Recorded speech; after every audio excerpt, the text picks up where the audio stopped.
Hello guys, ഇന്ന് നിങ്ങൾ തമ്മിൽ കണ്ടതുപോലെ മണ്ണെണ്ണയോ കർപ്പൂരമോ ഒന്നുമില്ലാണ്ട് നമുക്കൊരു വിറകടുപ്പ് പെട്ടെന്ന് സെറ്റാക്കിയാലോ? വാ. അതിനായിട്ട് ഞാൻ ഇവിടെ പാത്രം എടുത്തിട്ട് തലേന്നത്തതേ ഇതിനാണ് ചാരം എന്ന് പറയണം. ഇതെല്ലാം എടുത്ത് മെനയാക്കി വൃത്തിയാക്കി വെക്കുന്നുണ്ട്. അപ്പോൾ രണ്ടുണ്ട് കാര്യം. ഈ ചാരം നമുക്ക് വേറൊരു കാര്യത്തിന് ഉപയോഗിക്കാം. അത് ഈ 3 മിനിറ്റുള്ള വീഡിയോ സ്കിപ്പ് ചെയ്യാണ്ട് കണ്ടാൽ നിങ്ങൾക്ക് മനസ്സിലാവും.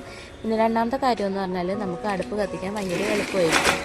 കണ്ടോ, ഇപ്പോൾ വൃത്തിയായിട്ടുണ്ട്. ഞാൻ പറമ്പിൽ പോയി അടിച്ചു വരുമ്പോൾ നമുക്ക് 3-4 കമ്പുകൾ കിട്ടൂലേ, ചുള്ളിക്കമ്പുകൾ. ആ കമ്പുകൾ നല്ല ബെസ്റ്റാണ് കത്തിപിടിപ്പിക്കാനായിട്ട്. അതുകൊണ്ടൊന്ന് സെറ്റാക്കി വെച്ച് കഴിഞ്ഞാൽ അടുത്തതായിട്ട് ഒരു കുഞ്ഞി പൊതിമടൽ ഉണക്കയാണ് കേട്ടോ.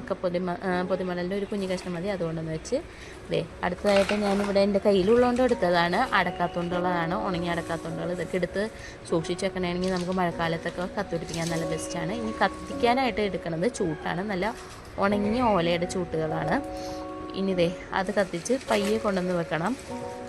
ഇത് വെച്ച് കഴിഞ്ഞ് കഴിഞ്ഞാൽ പിന്നിട്ട് ഇളക്കാൻ പാടില്ല. ഇളക്കി കഴിഞ്ഞ് കഴിഞ്ഞാൽ അത് കെട്ടുപോകും. മനസ്സിലായ? അതിന് എയർ സർക്കുലേഷൻ വന്ന് അത് കത്തണം. നല്ലോണം കത്തണം. ഏതുപോലെ കത്തണമെന്ന് വെച്ചാൽ ഇവിടെ നോക്കിയേ, നല്ലോണം കത്തണം. ഇതുപോലെ കത്തി കഴിഞ്ഞെന്ന് നമുക്ക് ഉറപ്പ് വന്നു കഴിഞ്ഞാൽ നമുക്ക് സെക്കൻഡ് സ്റ്റെപ്പിലോട്ട്. ഇതുവരെയുള്ളത് ഫസ്റ്റ് സ്റ്റെപ്പാണ്. സെക്കൻഡ് സ്റ്റെപ്പിൽ ഇതുപോലുള്ള മാവിൻ്റെ കൊമ്പുകൾ ഉണ്ടാവുമല്ലോ, അടിച്ചു വരുമ്പോഴൊക്കെ നമുക്ക് കിട്ടുമ്പോൾ ഒരു സ്ഥലത്ത് മാറ്റി വെച്ച് കഴിഞ്ഞാൽ ഇതിനൊക്കെ ഉപയോഗപ്പെടും. അങ്ങനത്തെ മാവിൻ്റെ കൊമ്പുകൾ കൊണ്ടുവന്ന് പയ്യെ കൊണ്ട് നോക്കണം. പെട്ടെന്ന് അങ്ങ് ഇട്ട് കഴിഞ്ഞ് കഴിഞ്ഞാൽ ആ തീ ആളയിൽ അത് കെട്ടുപോകും. പയ്യെ കൊണ്ടുവന്ന് നോക്കണം. ഇനി അതും നല്ലോണം ഒന്ന് കത്തി തുടങ്ങിയെന്ന് കണ്ടു കഴിഞ്ഞാൽ തേർഡ് സ്റ്റെപ്പ് ഇതാണ്. ഇതുപോലുള്ള വലിയ കമ്പുകൾ തേർഡ് സ്റ്റെപ്പിലാണ് നമ്മൾ വെക്കുന്നത്. എല്ലാം കൂടി ഒരുമിച്ച് ഇട്ട് കഴിഞ്ഞ് കഴിഞ്ഞാൽ അവിടെ എയർ സർക്കുലേഷൻ നടക്കില്ല. നമുക്കത് കത്തിപിടിപ്പിക്കാനായിട്ട് വളരെ പാടായിരിക്കും. സ്റ്റെപ്പായിട്ട് നമ്മൾ സമയം എടുത്ത് ചെയ്യണമെങ്കിൽ 5 മിനിറ്റ് വേണ്ട നമുക്കിത് കത്തിക്കാനും. ഗ്യാസിനെയും കാട്ടി ഭയങ്കര പവർഫുള്ളായിട്ടുള്ള തീയാണ് അതിൽ നിന്ന് വന്നത്. ഇനി നമുക്ക് ഐശ്വര്യമായിട്ട് തീ കത്തിച്ചതല്ലേ, നമുക്ക് അരി അടുപ്പത്തിട്ടാലോ? അതിനായിട്ട് ഞാനൊരു കലമെടുത്ത് ആവശ്യത്തിന് വെള്ളം വെച്ച് അത് ചൂടാവുന്ന നേരം കൊണ്ട് അരി കഴുകി വെച്ചിട്ടുണ്ട്. ഇപ്പോൾ വെള്ളം ചൂടായിട്ടുണ്ട്. പെട്ടെന്ന് തന്നെ ചൂടാവും. ഗ്യാസിൻ്റെ സമയമൊന്നും വേണ്ടതേ. അരിയിട്ട് ഞാൻ ഒരു കയ്യിലിട്ട് ഇളക്കി ഞാൻ കാണിച്ചു തരാതെ. ഇതേണ്ട, അരി ഇട്ടിട്ടുണ്ട്. ഇനി അതവിടെ കിടന്ന് തിളച്ച് കഴിഞ്ഞ് കഴിഞ്ഞാൽ പിന്നെ അവിടെ വേവാനായിട്ട് ആ കണ്ടിട്ടുണ്ട്. ഇനി ഇങ്ങോട്ടേക്ക് നോക്കി ഇനി എങ്ങാനും ഇടയ്ക്ക് വെച്ചിട്ട് അതങ്ങോട്ട് കെട്ടുപോകണമെങ്കിൽ ഒരു കോല് വെച്ച് 2 ഊത്തൂതിയാൽ അത് തീ അങ്ങോട്ട് ഓണായിക്കോളും. ഇനി നേരത്തെ എടുത്ത് വെച്ച ചാരം എന്താണെന്ന് വെച്ചാൽ ഞാൻ ആ പറമ്പിലോട്ട് പോയി 3-4 തെങ്ങൻ തൈകളുണ്ട്. അതിൻ്റെ ചോട്ടി കൊണ്ടുവന്ന് അങ്ങോട്ട് ഇട്ട് അതൊക്കെ അതിന് നല്ല വളമാണ്. അതൊന്നും നമ്മൾ വേസ്റ്റ് ചെയ്യണം.